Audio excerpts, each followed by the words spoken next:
Hi, folks. Will from MinIO here, and today I am chatting with Zahra, who is one of our motion designers here at MinIO. Thank you so much, Will. Hello, everyone. Now, Zahra, you came to us doing agency work before. So, what's the difference between working for an agency or doing agency work as opposed to working on site as a motion graphics designer here in tech? There's two differences. The obvious one is like, okay, I don't have a variety client. That's actually just the one client I have. I'm working in this company. But this is the obvious one. But the most important one is accessing to information. And the question I have answered very fast, faster than I thought sometimes. Like I posted and I get receive answer immediately. But compared to that, in agency is very hard. Like I have to ask the PM, contact the PM on the other side, they contact their engineer. So it's a chain of like information that I may or may not get my answer request or anything I have. But here it's totally different. I have this luxury, let's say, that engineer here explain all of these very complex concept to me in a way that I can use it for my work. So that's the big difference. Even here can ask my question from the CEO and I have him involved in my work. That's amazing. And yeah, this is all the things I cannot have a chance to like experience in the agencies. Wow, I mean that's fantastic having that level of access and that ability of our engineers to explain a concept. So, what is your process for taking a concept and making it into something that folks can actually relate to? Oh, okay. Process of my work is a little bit like linear. Luckily, I involved during the screenwriting process, so I get the information firsthand during that process.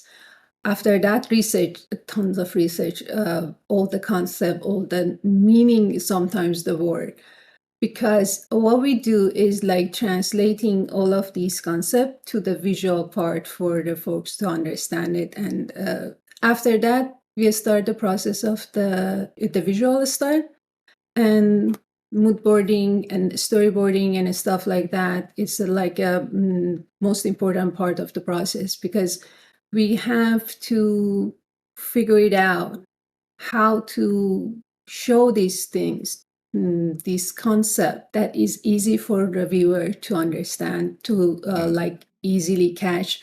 And I'm sure if we do our job correctly, we don't even need the audio to explain it to them. This is Mm. why we are like doing the research part and the styling, developing the style part very seriously. After that is the regular process of the animation. We start the production, audio, video, and everything else goes after that. Wow, that's that's a very involved process. Those of you who have seen one of our motion graphic videos, you've heard my voice on it. All I do is record audio, and That's you're here amazing. taking concepts and turning them into these incredible videos. Speaking of which, one of our latest videos is actually an explainer video all about active replication. Let's take a look at a clip from that video. This allows the application to transparently load balance across sites and maintain application persistence if a site becomes unavailable. What was the toughest concept in that video to animate? Oh my God.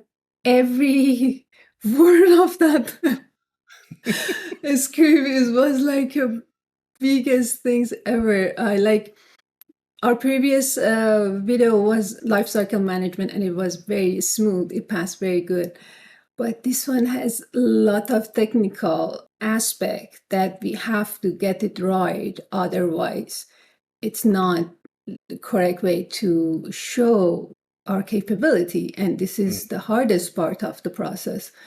We figured out maybe we have to stop like showing the whole concept at once and divide it to the small piece because the concept is very big. We couldn't put it on like a 4-minute video. That was impossible. So we decided to start picking one portion of the process of the availability feature and just focusing on active for now.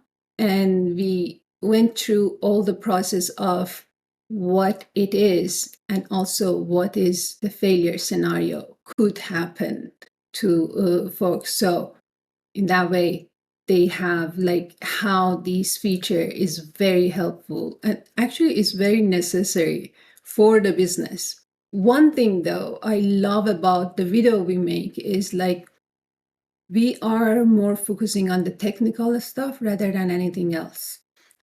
All we trying to do is make that technical part correctly. Technical part and the way we explain it is the first level. After that, we are going through the visual part or anything else. Like if we have to sacrifice is the visual part, not the technical part. That must be correctly. And this is why these videos take a long time from us for a starting point, which is the script to getting to the level of the production. And hopefully, as you said, we have it soon ready for publishing. Yeah, no, I'm looking forward to seeing it. I mean, I recorded that a little while ago, and I'm really looking forward to our release of that one. Well, that's really everything I have to ask you about today, Zara. So again, thank you so much for joining us. Thank you so much. And those of you watching at home, if you'd like to reach out with us, you can use any of the methods you see here on the screen. You can also contact us interactively on Slack at slack.min.io, or just leave a comment here on the video. Thanks, and we'll see you for the next one.